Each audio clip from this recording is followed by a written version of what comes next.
Vamos abrir a palavra de Deus em Romanos, capítulo 1, verso 24 e verso 25. E os irmãos que puderem ficar em pé, podem se colocar nessa posição para a gente fazer a leitura da palavra de Deus. Nós iremos meditar, irmãos, essa noite sobre Deus reage contra os idólatras. Deus reage contra os idólatras. E está fundamentado aqui nesses dois versos que leremos na carta de Paulo aos Romanos, capítulo 1. Para os irmãos que estão chegando, nós estamos fazendo a exposição aí, versículo a versículo desse texto. Estamos ainda no primeiro capítulo, mas Deus tem abençoado a nossa igreja com muita clareza aí na palavra dele. A palavra do Senhor diz assim: por isso, Deus entregou tais homens à imundícia, pelas concupiscências de seu próprio coração, para desonrarem o seu corpo entre si. Pois eles mudaram a verdade de Deus em mentira, e adorando e servindo a criatura em lugar do Criador, o qual é bendito eternamente. Amém. Amém? Vamos orar. Senhor, nós acabamos de ler a Tua palavra, que é viva e eficaz. E nos curvamos, Senhor, ao senhorio dela. Pedimos ao Senhor que fale conosco, que nos traga clareza. E que nesta temática que iremos, Senhor, tratar de maneira expositiva, o Senhor possa nos fazer compreender o quanto o Senhor resiste aos idólatras. E o Senhor possa levar o nosso coração para longe disso. E que haja santo temor no meio do Teu povo. Ó Deus, ilumina-me o coração para falar aos meus irmãos com clareza, que haja entendimento e que o Senhor, Espírito Santo, nos ensine nesta hora. Seja o mestre desta igreja, quebrantando os nossos corações, Senhor. Quebrantando cada coração aqui. Que possamos estar em reverência, submissão à Tua palavra e que ela, Senhor, se torne prática da nossa vida. Ó Deus, nós Te pedimos, que não seja apenas um sermão, que não seja apenas um momento em que nós estamos sendo expostos à leitura da palavra, mas que seja uma hora onde o Senhor está trabalhando no nosso caráter, no nosso coração, a começar de mim, meu Deus, como todos os meus irmãos que estão aqui e aqueles que estão acompanhando a transmissão. É no nome do Senhor Jesus que já oramos agradecidos. Amém. Podem sentar, queridos.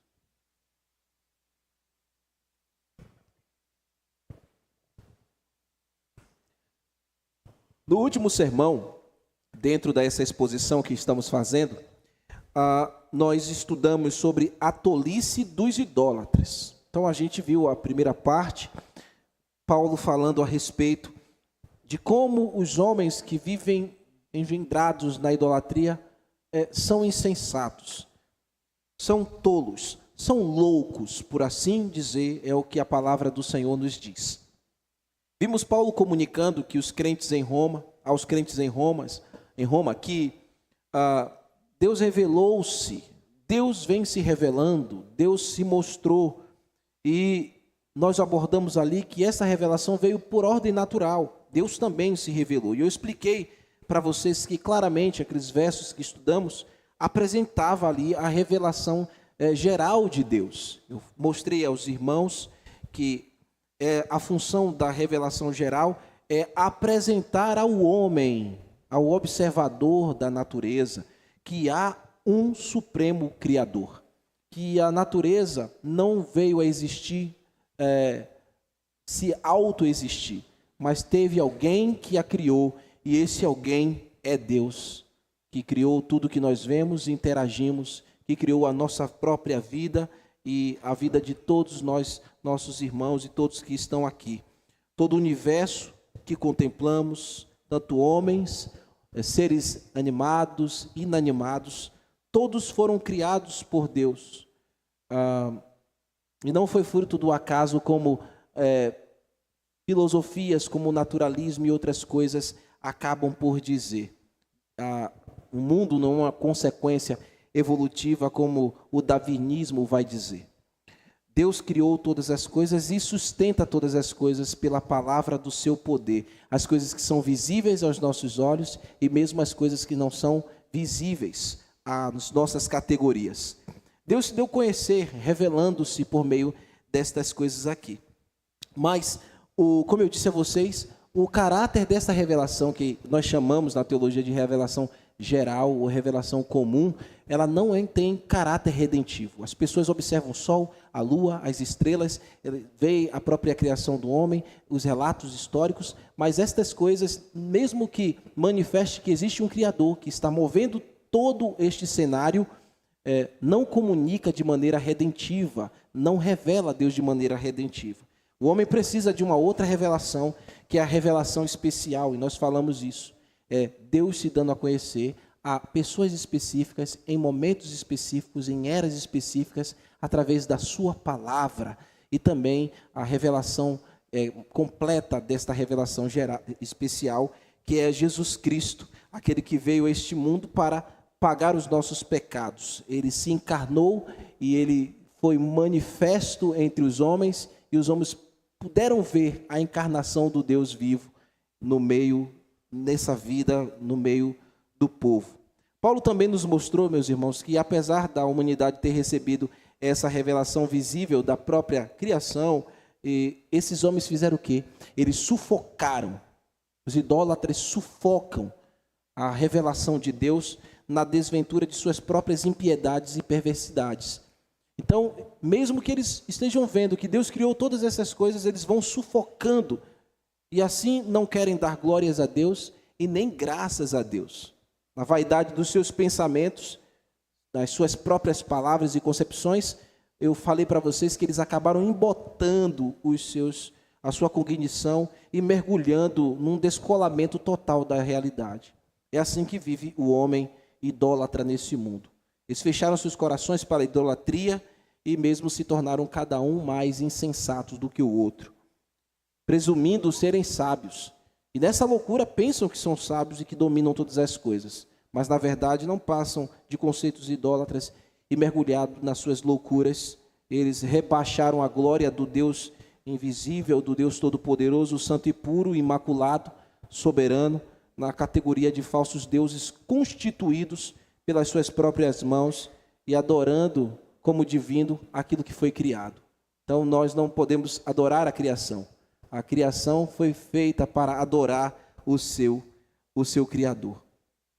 Não obstante, o pecado enlouqueceu de tal maneira os homens que passam a construir ídolos.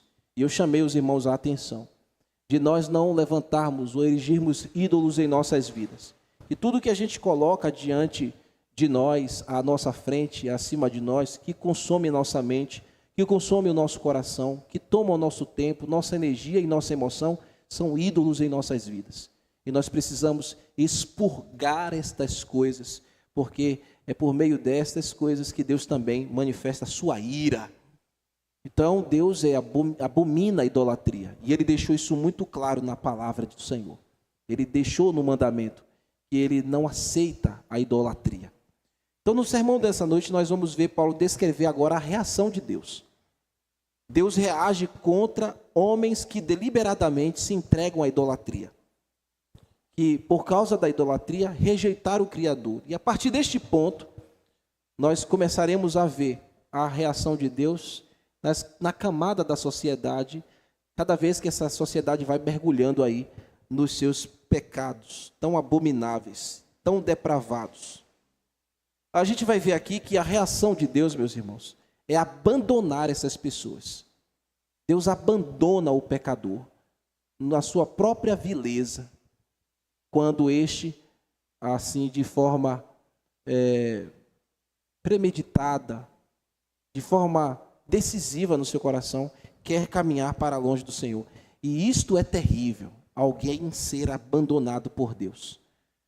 A ideia de ser abandonado por Deus é a ideia de receber o juízo de Deus, o julgamento do próprio Deus, que Ele aplica a humanidade que ele rejeita, uma vez que estas pessoas cerram os punhos contra ele. Então, na verdade, aqui nós vamos ver do verso 24, isso muito explícito, mas quando a gente chegar lá no verso 26 e 28, Paulo vai repetir essa palavra, que Deus os entregou, que Deus os entregou. Se você olhar rapidinho aí, olha aí rapidinho no verso 26 e no verso 28, você vai ver Deus falando aí, por meio de Paulo, que ele entregou esses homens. No verso 28 ele diz assim: e por haverem desprezado o conhecimento de Deus, o próprio Deus os entregou a uma disposição mental reprovável para praticarem coisas inconvenientes. Deus abandonou. O outro verso, o verso 26, por causa disso, os entregou Deus às paixões infames, porque até as mulheres mudaram o modo natural de suas relações íntimas por outra contrário à natureza. Esses versos a gente vai estudar depois, irmãos. A gente vai ser mais específico nesses versos. Mas aqui a gente já vai percebendo como Deus reage contra a idolatria. E ele começa aí no verso 24, dizendo, põe os olhinhos comigo no verso 24. A palavra que aparece aqui, a expressão é por isso. Aqui é uma conjunção, não é isso? O por isso é uma conjunção. E você já sabe que a conjunção vai ligar elementos dentro de um contexto. Um parágrafo ao outro. Uma ideia sendo desenvolvida e anexada a outra ideia. E esse por isso aqui, ele comunica a ideia de consequência, meus irmãos. Então, quando a gente vê esse por isso aqui que Paulo está colocando, ele está querendo que os seus leitores entendam que há uma consequência. Então, por isso, há uma consequência aqui. Está levando a gente a concluir com base em quê? Com base em tudo que eu já falei para vocês. Com base em tudo que Paulo vem falando desde o verso 18.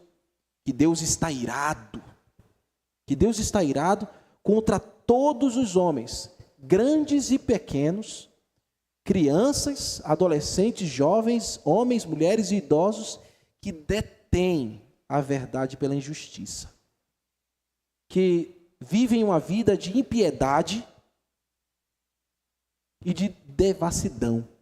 Então, esses versículos 18 até o verso 22 vai desembocar essa ideia aqui no verso 24, 22 a 23, vai desembocar essa ideia aqui no verso 24, e aí ele diz, por isso, porque eles estão sufocando a revelação de Deus. Eles estão afogando a revelação de Deus nos seus próprios pecados. Eles estão recebendo a glória para si e negando a glória ao Deus eterno. Eles estão fazendo o que mais? Eles estão negando a graça, agradecer a Deus que sustenta a vida, que sustenta tudo, para se fazerem como próprios deuses. Eles estão se mergulhando cada vez mais profundo da idolatria, dos elementos da criação. Estas coisas são abomináveis ao Senhor e por isso, ou em consequência disso, ou em razão deste efeito, Paulo continua dizendo, olhinhos no verso 24, por favor. Por isso, Deus entregou tais homens à imundície. Isso aqui é chocante, meus irmãos. A consequência aqui recai sobre o coração obstinado à idolatria, é algo alarmante e terrível.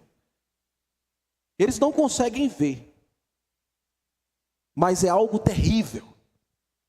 O que Paulo está comunicando com a expressão Deus entregou tais homens você já sabe quem são eles. Verso 18 ao verso 23. Tais homens foram entregues, e isso é triste, porque Deus os abandonou. Essa expressão entregou é largar ao desprezo. Então, é tão terrível quando alguém se sente desprezado, não é? Só que a cegueira do pecado não fazem esses homens entender que Deus não quer contato e relação com essas pessoas que amam os prazeres da carne, que amam os prazeres pecaminosos deste mundo e que constituem deuses para si. Deus abandona, irmãos. Isso aqui é algo alarmante, porque envoltos aos seus pecados, eles pensam que Deus está guardando as suas vidas. Mas o que Paulo está dizendo aqui é o contrário. Deus reprova, Deus abandona a própria sorte essas pessoas que não temem a Ele.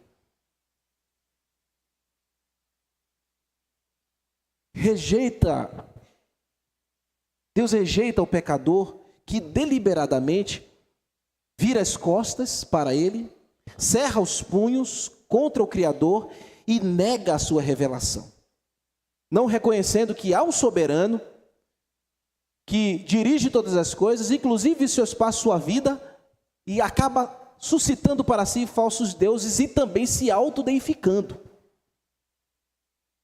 Deus abandona tais pessoas na profunda vileza dos seus caminhos, dos seus próprios corações. Deus abandona essas pessoas à mais profunda degradação e ruína destrutiva. Alguém abandonado por Deus vai caminhar como um caminhão cheio, repleto de pedras, por assim dizer, lá no alto da ladeira, sem freio de mão, sem nada. É uma ruína, uma destruição. Deus entrega essas pessoas aos seus próprios enganos, aos seus próprios erros. A expressão aqui, entregou, ela vem do grego paredoken. É uma expressão grega que está no passado perfeito, no grego, ativo, que comunica a ideia de quê? De que Deus realmente abandonou tais homens a esta conduta, e se eles não se arrependerem dos seus pecados, dos seus maus caminhos, estas pessoas amargarão a ira de Deus por toda a eternidade. Há esperança para essas pessoas, há esperança enquanto eles podem dar crédito ao Evangelho. Mas se rejeitarem o Evangelho e a graça e sucumbirem suas vidas nos seus pecados, se você está aqui essa noite e cerrou seus punhos a Deus, ou está ouvindo essa mensagem de alguma maneira,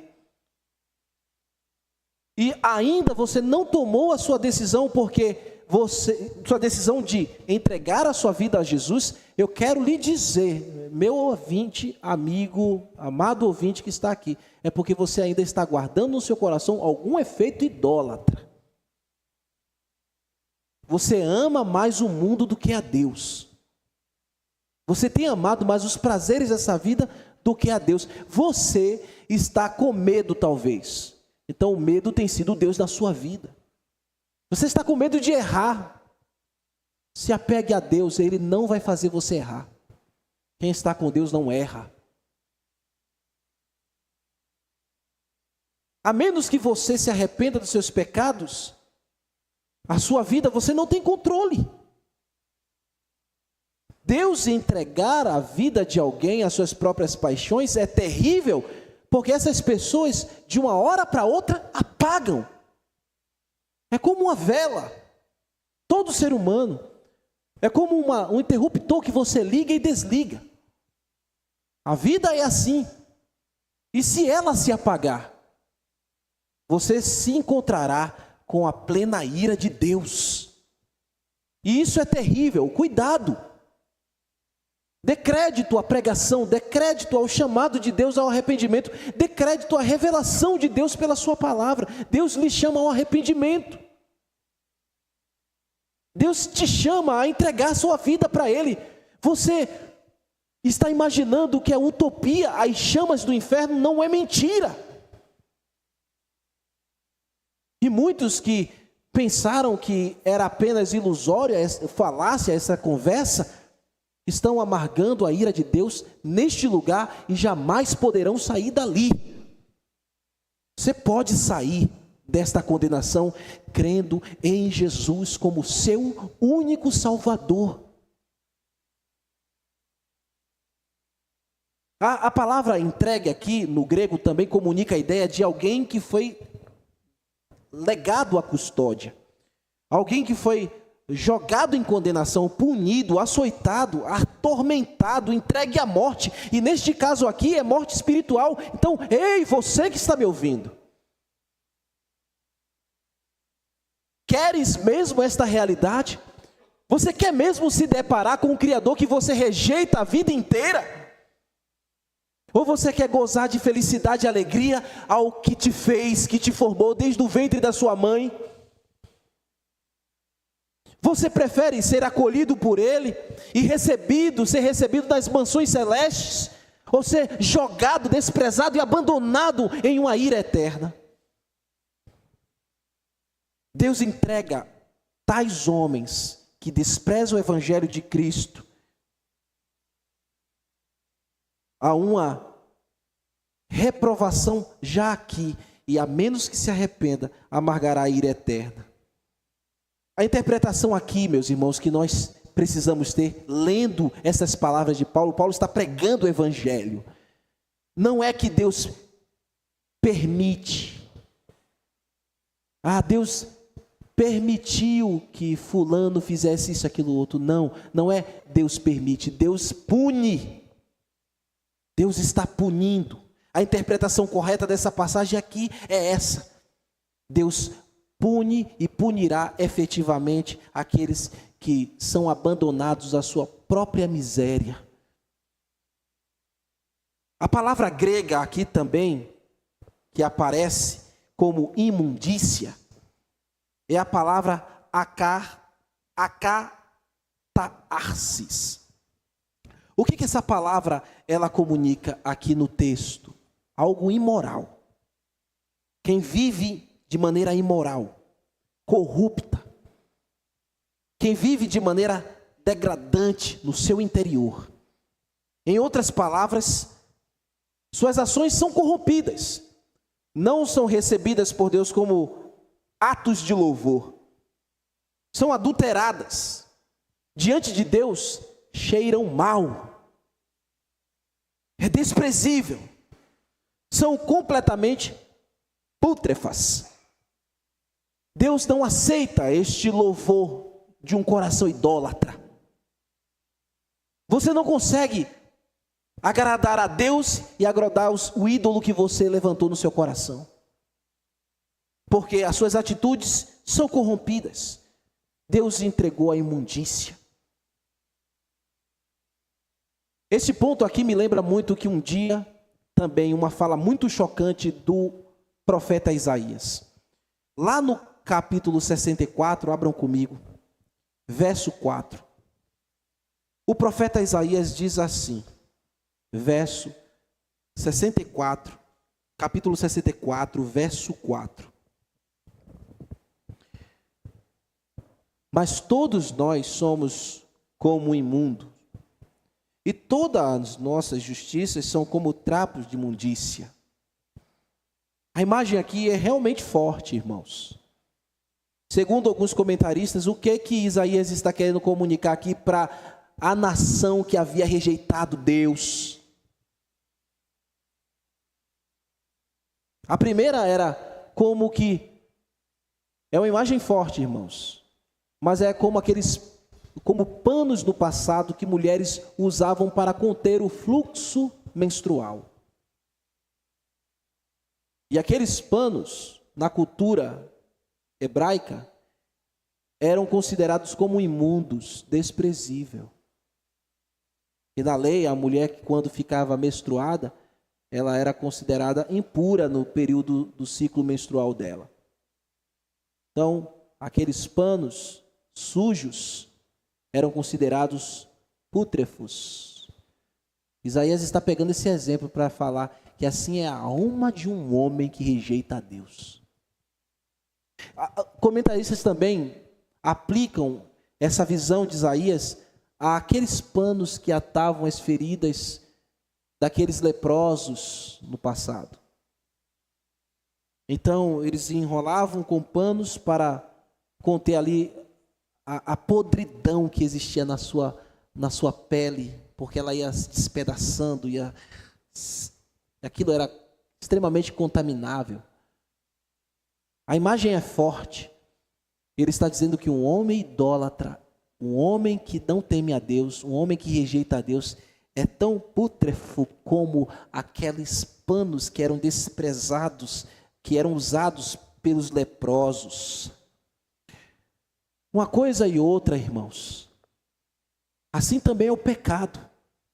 Assim também são ídolos que os homens levantam no seu coração, que ferem em atitudes que os homens praticam a santidade de Deus, a pureza de Deus. A idolatria aos olhos de Deus é imundícia, cheira mal diante de Deus. Você pode estar aí bonito, bem arrumado, mas por dentro teu coração sangrando em podridão de pecado. Deus pode te purificar, te lavar, porque a vida de alguém que erigiu ídolos no seu coração é tão desprezável ou desprezível quanto esses exemplos que eu mostrei para você, que o profeta Isaías falou. Mas Deus quer que você tenha na sua vida o bom perfume de Cristo. Deus quer que você seja agradável diante dele, que a sua vida seja um louvor agradável diante do Senhor. A idolatria diante de Deus é sujeira, é a corrupção moral, é a prostituição do corpo. O ídolo para você pode ser a prostituição, os prazeres nos vídeos, nos views, que você às vezes perde horas e horas no meio da madrugada ou com amizades. É a degradação da sociedade que apodrece moralmente nos seus próprios pecados, porque rejeita a Deus e abraça estas coisas tão pútrefas.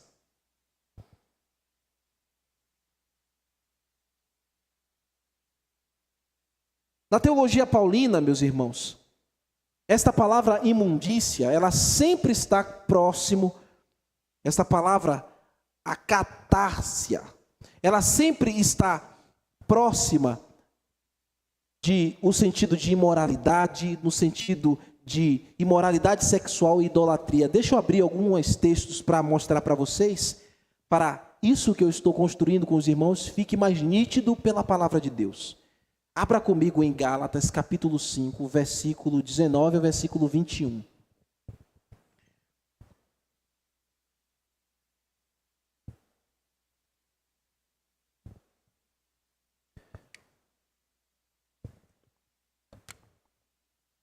Paulo diz assim: ora, as obras da carne são conhecidas e são prostituição. Aí vem a palavra grega que aparece lá em Romanos: impureza, imundícia, lascívia, olha a idolatria, feitiçaria. Aí ele vai colocando outras coisas: inimizades, porfias, ciúmes, iras, discórdias, dissensões, facções, invejas, bebedice, glutonaria. Eu gosto de comer, eu como, aquela conversa aí ridícula, crente não bebe, mas come. Glutonaria. E as coisas semelhantes a estas, a respeito das quais vos declaro, como já outrora vos preveni. O que acontece? Falem aí comigo. Que não herdarão o reino de Deus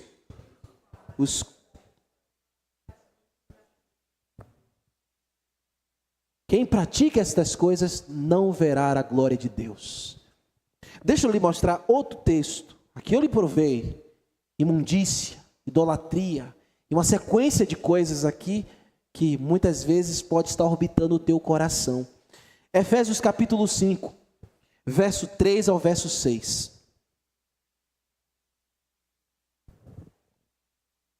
Paulo diz assim: mas a impudicícia, que não é esta palavra aqui, porque essa palavra impudicícia aqui é porneia, é pornografia no grego, tá bom?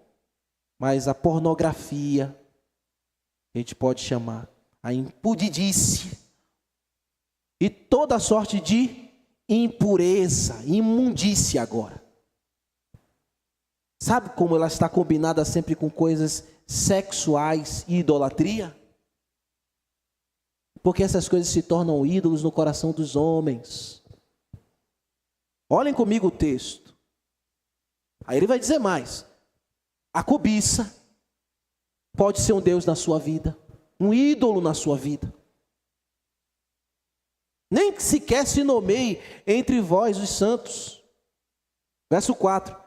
Nem conversação torpe, nem palavras vãs ou chocarrices, coisas essas inconvenientes, antes pelo contrário, ações de graças. Sabei, pois, isto: nenhum incontinente ou impuro, mais uma vez vem a palavra aqui, imundícia, nenhum imundo ou avarento, que é o que é a palavra aqui? Idólatra, tem herança no reino de Deus. Ninguém vos engane com palavras vãs, porque estas coisas é que vem a ira de Deus sobre os filhos da desobediência. Deixa eu lhe mostrar mais uma. Abre, por favor, Colossenses capítulo 3, verso 5 ao verso 6. Sou eu que estou inventando alguma coisa aqui? É a palavra de Deus que está nos repreendendo essa noite. Paulo disse: fazei, pois, morrer a vossa natureza terrena, prostituição, impureza, imundícia, paixões lascivas, desejos malignos, a avareza, que é a idolatria. Por estas coisas vem a ira de Deus sobre os filhos da desobediência. Nós sempre vimos Paulo concluir aqui mostrando que aqueles que entregam seus corações para essas coisas não irão conhecer a Deus da eternidade. Portanto, fuja da ira vindoura. Fuja desta ira se apegando ao sacrifício de Jesus Cristo, que Ele lhe oferece hoje a vida eterna de maneira gratuita. Mas por que os homens não escolhem este caminho? Por que eles não querem fugir da ira vindoura? Por que eles querem seguir cegos à destruição, descer aquela ladeira, como eu falei, sem freio, e o final, destruição eterna? Por que eles não se humilham diante de Deus em arrependimento e fé? Por quê? A resposta está aqui no verso 24, lá de Romanos. Pelas concupiscências do seu próprio coração, para desonrarem o seu próprio corpo entre si.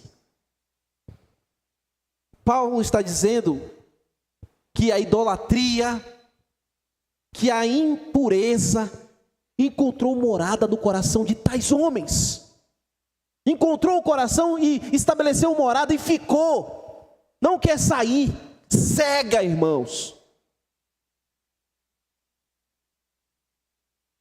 Está imundo e está se sujando cada vez mais.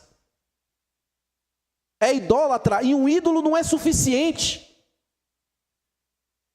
O autor sagrado está se referindo aqui à depravação própria da natureza do homem.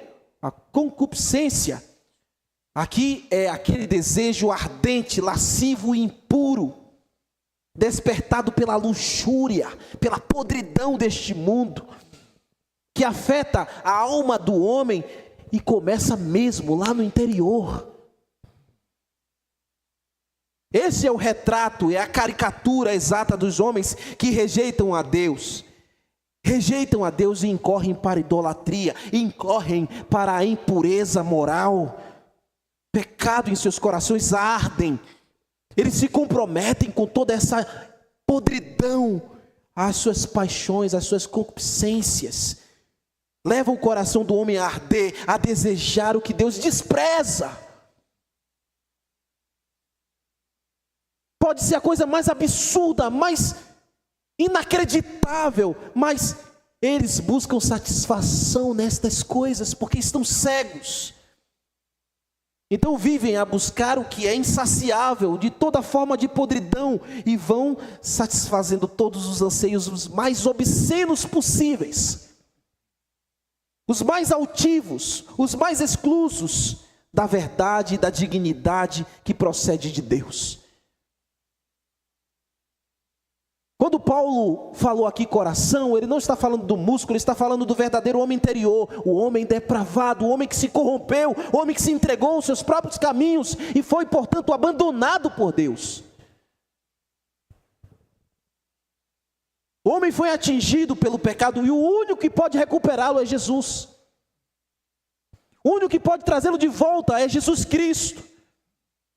Paulo está mostrando que o fruto de nossas próprias ações é isso, é o desprezo. O fruto de nossas próprias paixões carnais resulta no desprezo de Deus. Por isso, quando nós praticamos todo tipo de pecado, de crime, de coisas hediondas, mutilamos o nosso próprio corpo, a gente abraça todo tipo de vício, a gente recebe todo tipo de envolvimento. Isso é estampado a concupiscência do coração, o prazer, aonde o coração está ardendo, aonde estiver ali o seu prazer e o seu desejo, ele vai estar. Cuidado que isso é danoso e enganoso. Quando vemos homens e mulheres obstinados e relutantes, se expondo cada vez mais ao ridículo, meus irmãos, cada vez mais ao desprezível, cada vez mais ao indescritível da devassidão, cada vez mais que nós vemos essas pessoas derrubando a moralidade e abraçando a imoralidade, nós podemos afirmar, como Paulo está dizendo aqui em Romanos, estes homens foram entregues às suas próprias paixões, abandonados por Deus.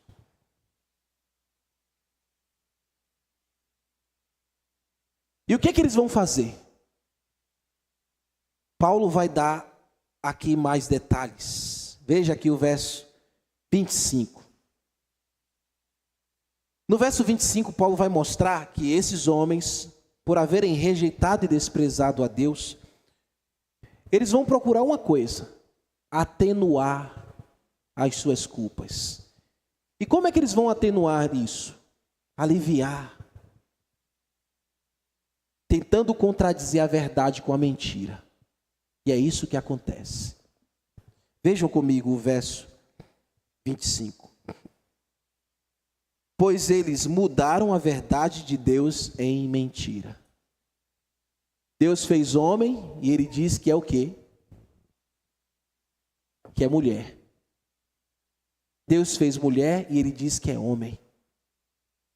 Pior, ele inventa um outro gênero que não existe. Tudo para atenuar o ídolo, a idolatria e o prazer e a concupiscência do seu coração. Mas isso não o alivia diante de Deus. Meus irmãos, Deus é a verdade. Deus é verdade por natureza, a sua essência é verdadeira. E Ele não muda. Em Números 3, 23, 19, o Senhor diz: Deus não é homem para que minta, nem filho do homem para que se arrependa. Deus é verdade.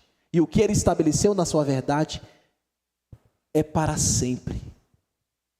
Deus não muda. Embora os homens loucos no pecado tentem mudar a verdade de Deus em mentira. Jesus mesmo disse: eu sou o caminho, a verdade e a vida. Ninguém vem ao Pai senão por mim. O caminho de volta para Deus é Jesus Cristo. E o homem louco nos seus pecados só encontrará o caminho da salvação em Jesus, que é a verdade. Não é abraçando a mentira da filosofia do mundo, corrompida, misturada, empodrecida na concupiscência do seu coração. O caminho para você esta noite se chama Jesus Cristo, o caminho da verdade e da vida. Você só chegará a Deus por meio dele, de Cristo Jesus.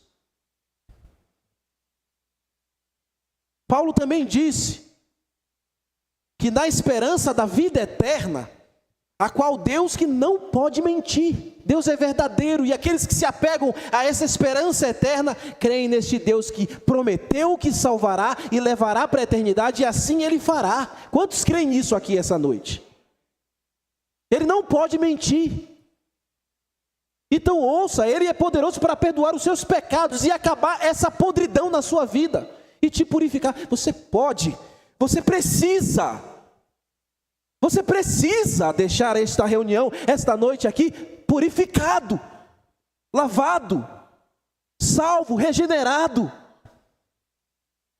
Eu não posso fazer isso por você, eu não posso pegar você e esfregar você, ou esfregar a mim mesmo para me purificar, autopurificação, ou purificar você. Quem faz isso é Jesus Cristo, que com o seu sangue, se você clamar essa noite, Ele purifica você de toda imundícia, de todo pecado. Creia em Jesus. Paulo também disse: se formos infiéis, Ele permanece fiel. Por quê? Porque Ele não muda, Ele não pode negar a si mesmo. Deus é verdade, Ele é verdadeiro, irmãos, imutável, Ele não pode negar a si mesmo. Ele mesmo disse isso a respeito de si. Ele é a verdade absoluta, inquestionável e imutável, mesmo que o mundo, com toda a sua militância, queira mudar isso. O homem pecador sempre vai resistir a essa verdade e vai buscar o quê? Alternativas distorcidas da verdade para aplacar o juízo sobre ele, mas eles não vão conseguir. Quando Paulo diz que esses homens mudaram a verdade de Deus em mentira, ele está usando um verbo aqui, meus irmãos, muito importante, um verbo grego. A palavra aqui, mudaram, vem de um verbo grego que significa, comunica a ideia de trocar, substituir e transvestir, ou transformar em outra coisa. Como eles, irmãos, não podem resistir à verdade, o que eles fazem? Tentam corromper a verdade, ludibriar a verdade, camuflar a verdade com uma roupagem de uma mentira, e entregar a mentira como se fosse uma verdade. Por que dizem que toda forma de amor agrada a Deus no mundo que nós vivemos? Isso é mentira. Não existe essa toda forma de amor agrada a Deus. Não existe esse que todos os caminhos levam alguém a Deus.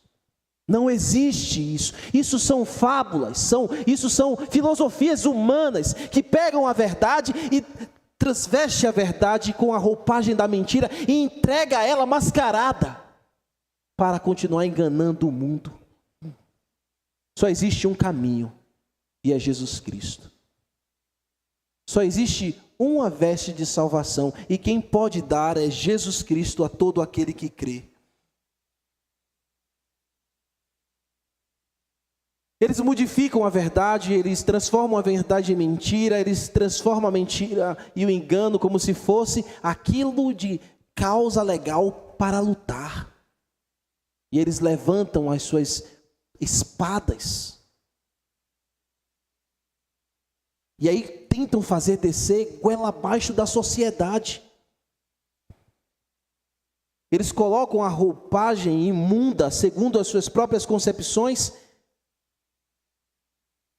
e fazem com que aquilo que a palavra de Deus nega se torne verdade para eles. Na verdade, eles chamam de deuses para si todos aqueles que afirmam e que dizem o contrário do que a palavra de Deus diz.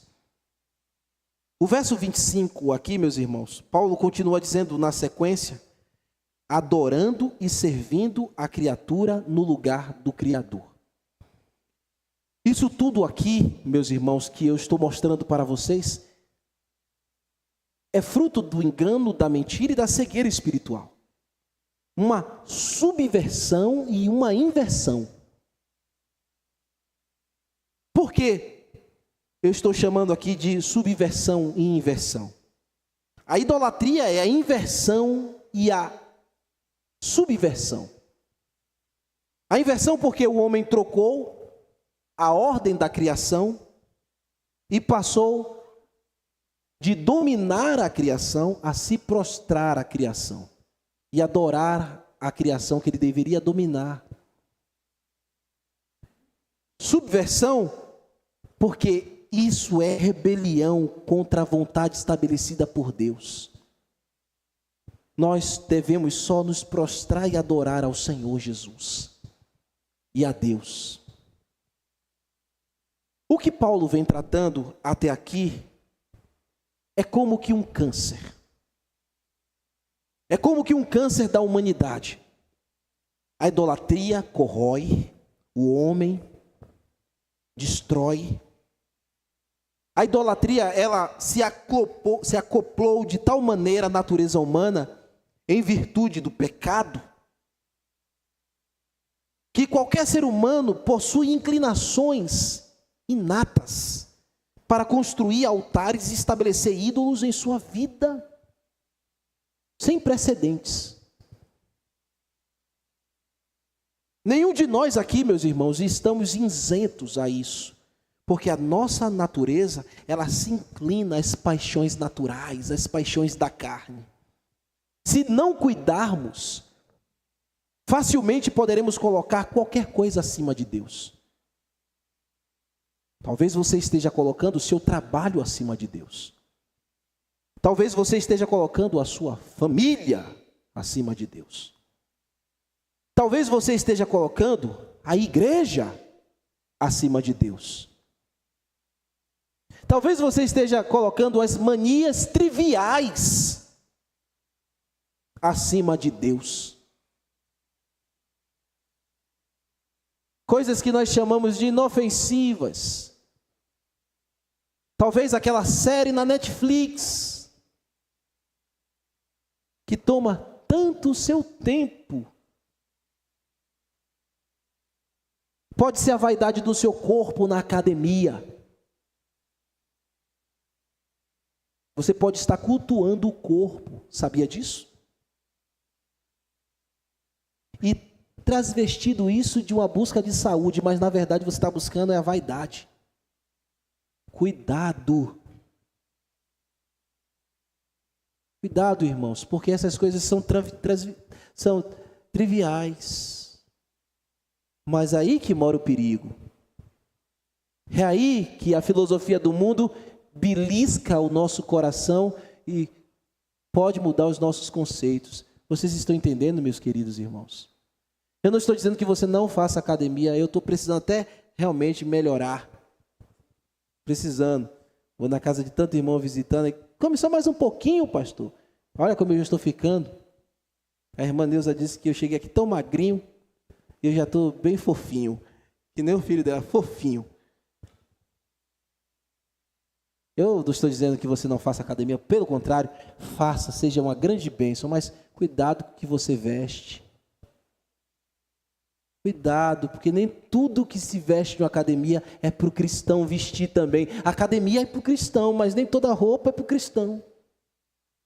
Mas é trivial, pastor. Você quer que eu vá de paletó? Não, não. Deixa o paletó para mim. Mas precisa ser adequado. Porque as coisas mais simples da vida podem tomar o nosso coração e pode se tornar o Deus da nossa vida e dividir o nosso tempo, nossas emoções. E quando pensar que não estamos servindo a outro Senhor, oh meu Deus. Talvez é o conhecimento. Talvez o conhecimento é o teu ídolo. Então você é vaidoso por ser sábio, por parecer ser o melhor de todos. Dentro do seu trabalho, você não se iguala a ninguém. Você se vê acima de todos.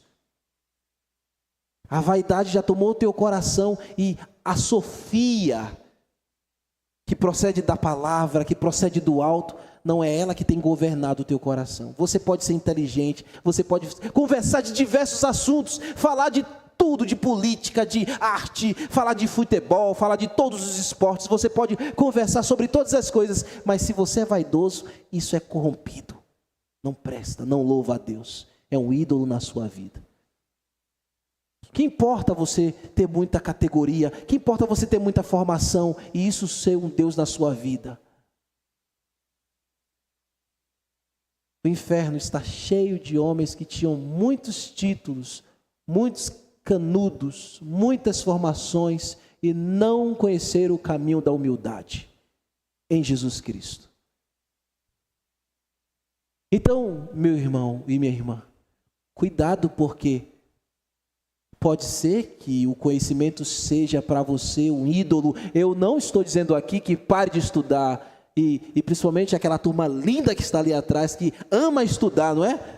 Eles amam estudar, não é, Wilton? Eles amam estudar, esses meninos, olha o sorriso, amam estudar, vocês são brilhantes, são aprovados logo antes da última unidade, a unidade que ainda chama? Primeira, segunda, terceira unidade, vocês são aprovados muito antes. Tem que fazer que nem o pastor. O que eu fazia? Eu estudava a primeira, segunda, terceira unidade, na quarta só ia jogar bola, porque eu já estava passado. Eu só ia jogar bola. Aí os meus colegas diziam, o que você... Eu já passei, mas não siga também assim não, viu, tá bom? Não faça tudo que eu faço não, eu não sou perfeito não. Mas o que eu quero dizer aqui, estude, viu? Estudem, dediquem-se, mas não tenha o estudo como ídolo na vida de vocês. Talvez a idolatria pode se manifestar em alguns aqui, nos bens materiais que você possui. Talvez a sua casa é seu ídolo.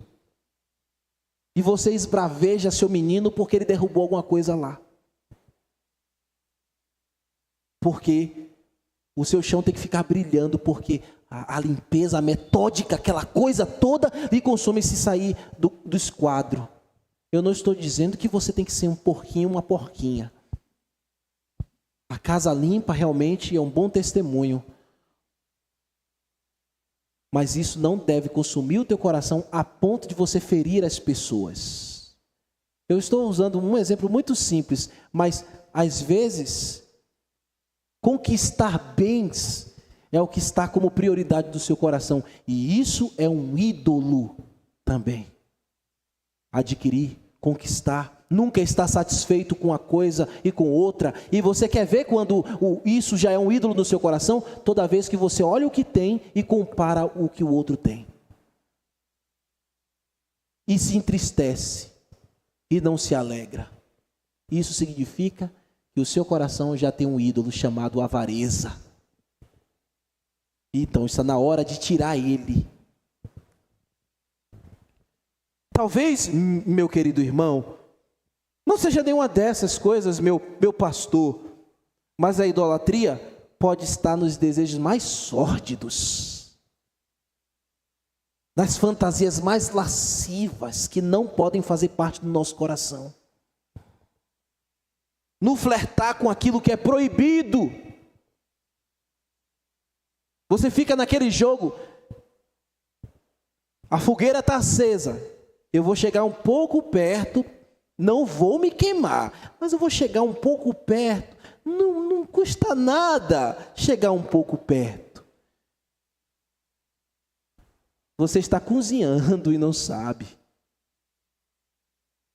Então cuidado por flertar com as coisas proibidas. Isso pode ser concupiscência no coração. Temos cuidado, meus irmãos, para que não venhamos a subverter ou a inverter a ordem divina verdadeira da adoração. Nós temos que ter somente um Senhor na nossa vida entronizado. A natureza humana, ela é marcada pelo pecado e possui diversos gatilhos. Diversos gatilhos. E se dermos vazão, eles vão causar, irmãos, diversos prejuízos em nossas vidas. Nós iremos violentar a nós mesmos e as pessoas.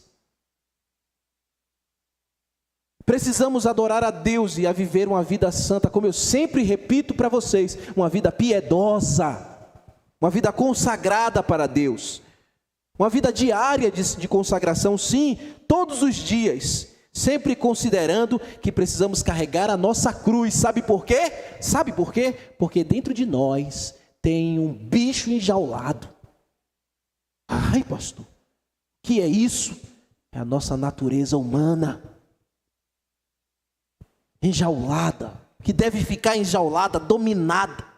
Eu não posso frouxar a portiola, porque se ele sair, esse leão vai sair destruindo tudo.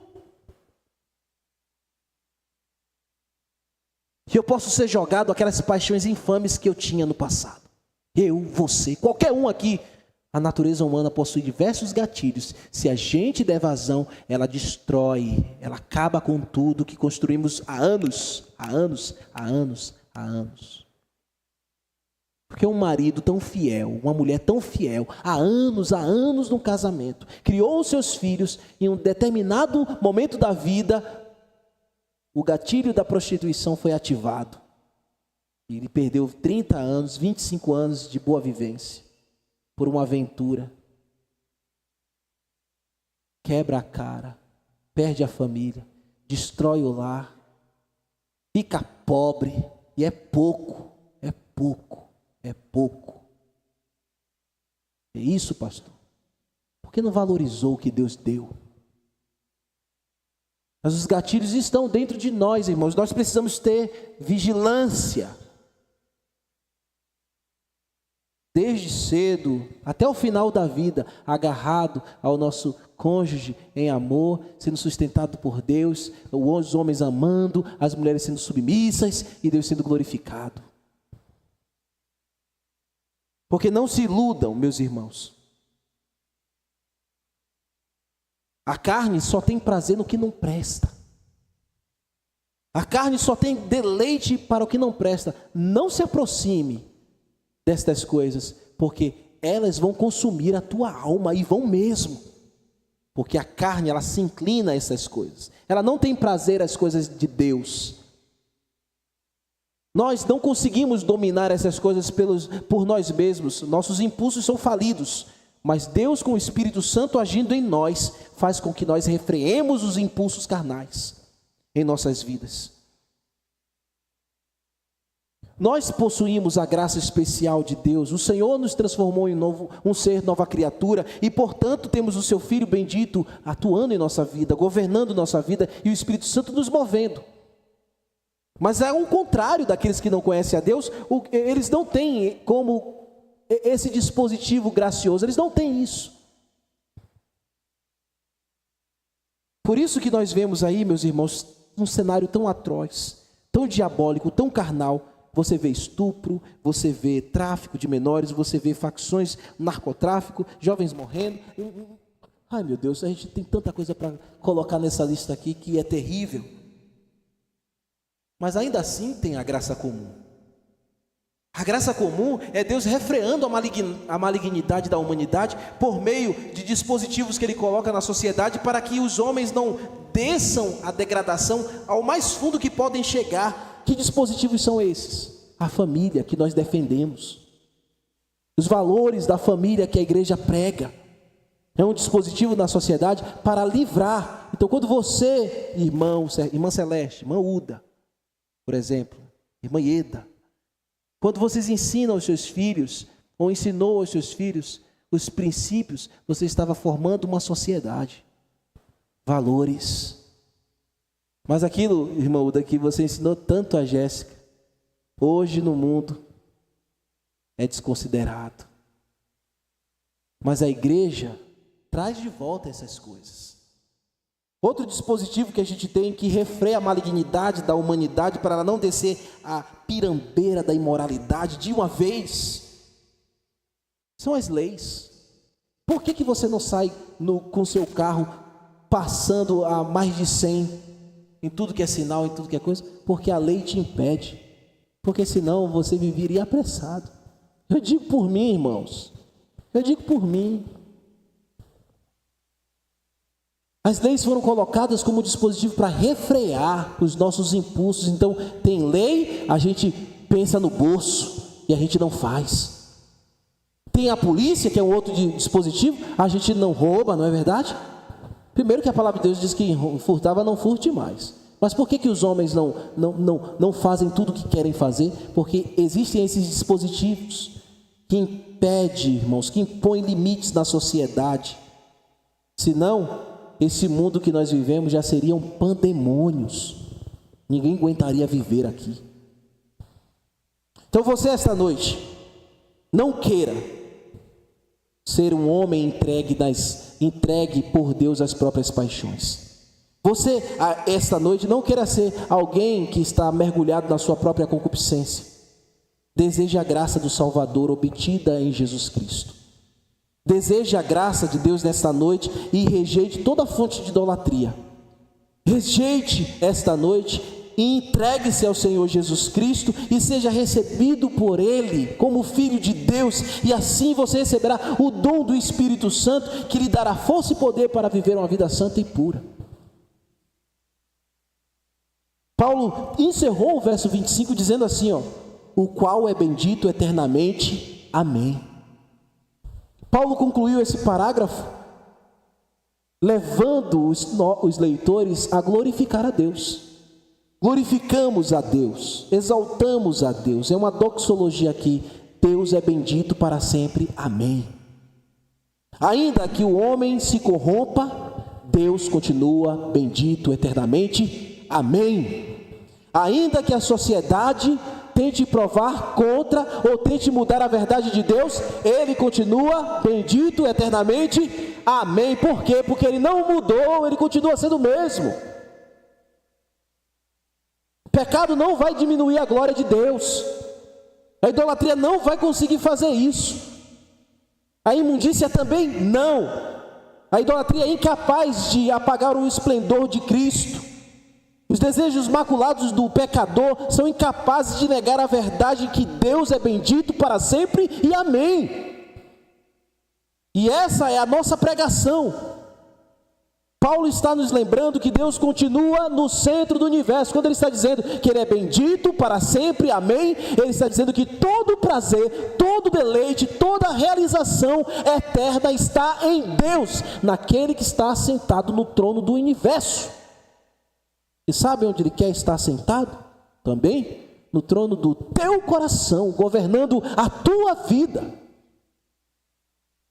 Ele quer que você que ouviu essa mensagem esta noite, derrube todos os ídolos. Derrube todos os ídolos que você traz no seu coração. Joguem todos fora. E que Ele se assente no centro da sua vida. E você se prostre a Ele. E você o adore de todo o seu coração. E de todo o seu coração receba a vida libertadora de Jesus Cristo. Faça isso hoje, prostre-se a Ele em arrependimento e fé e o adore, aquele que é bendito e eternamente. Amém, amém. Louvado seja Deus. Vamos orar, irmãos. Senhor, a Tua palavra nos ensinou esta noite que o Senhor resiste à idolatria. O Senhor abandona os homens que cerram os punhos e se erguem contra o Senhor, de maneira que rejeitam a revelação da Tua palavra. Mas rogamos que esta noite haja corações aqui tementes e que entendam que deleite maior não existe senão no Senhor. Que se renda a Cristo hoje, agora, em uma oração verdadeira, contrita, retirando toda a idolatria do seu coração, e que o Senhor seja entronizado na alma, na vida desta pessoa, desde o centro, governando todas as coisas, e que ele possa dizer e confessar que Cristo é bendito eternamente. Amém.